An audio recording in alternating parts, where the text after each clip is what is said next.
नमस्कार, मैं हूं आपके साथ सृष्टि श्रीवास्तव। घमंड इंसान को बर्बाद कर देता है। घमंड करने वाले लोगों का जब बुरा वक्त आता है तो एकदम से वो ऊंचाई से नीचे आ जाते हैं। राजनीति में इसका सबसे ज्यादा उदाहरण देखने को मिलता है। जो नेता ज्यादा घमंड करता है उसका बुरा वक्त भी तुरंत आ जाता है। कहा जाता है कि बीजेपी नेता स्मृति ईरानी के साथ भी कुछ ऐसा ही हो रहा है। आज वक्त ऐसा आया है कि जिसका मजाक वो कभी उड़ाती थी, आज उन्हीं ने उनका घमंड तोड़ा है। चलिए आपको भी बताते हैं पूरी खबर के बारे में। हम बात कर रहे हैं कांग्रेस सांसद प्रियंका गांधी की, जिन्होंने स्मृति ईरानी का घमंड तोड़ दिया है। जिस तरह से आज स्मृति ईरानी गायब है और प्रियंका का भौकाल देखने को मिल रहा है, उसके बाद से कहा जा रहा है कि प्रियंका ने अपनी जीत से स्मृति ईरानी का घमंड तोड़ दिया है। जिस तरह से प्रियंका संसद में बोल रही है, उससे स्मृति ईरानी का घमंड टूटा है। प्रियंका का मजाक उड़ाती थी ईरानी।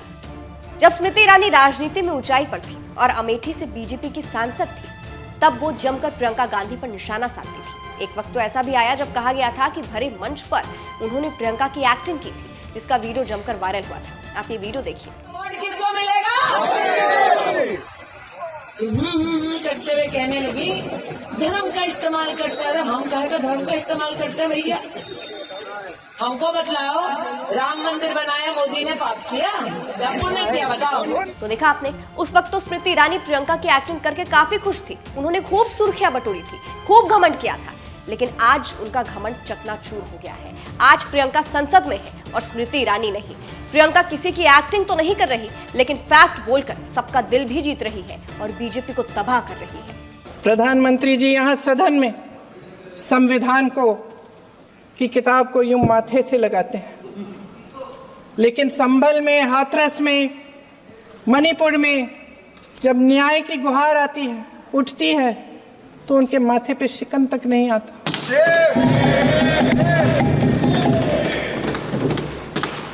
शायद समझ नहीं पाए हैं कि भारत का संविधान संघ का विधान नहीं है।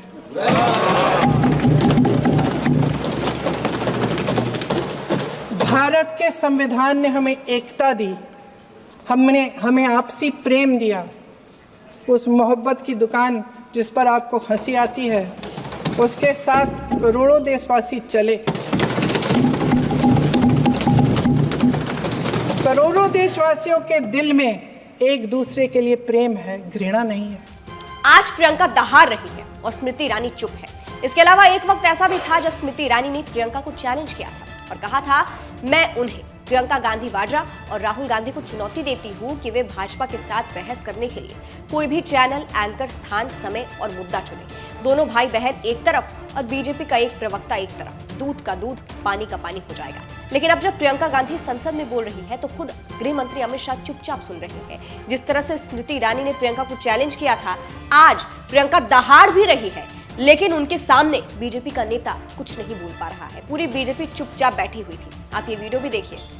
हमारा संविधान इंसाफ, उम्मीद, अभिव्यक्ति और आकांक्षा की वो ज्योत है जो हर हिंदुस्तानी के दिल में जलती है। अध्यक्ष महोदय, इस ज्योत ने हर एक भारतीय को ये पहचानने की शक्ति दी कि उसे न्याय मिलने का अधिकार है, कि उसमें अपने अधिकारों के लिए आवाज उठाने की क्षमता है, कि जब वो आवाज उठाएगा तो सत्ता को उसके सामने झुकना पड़ेगा।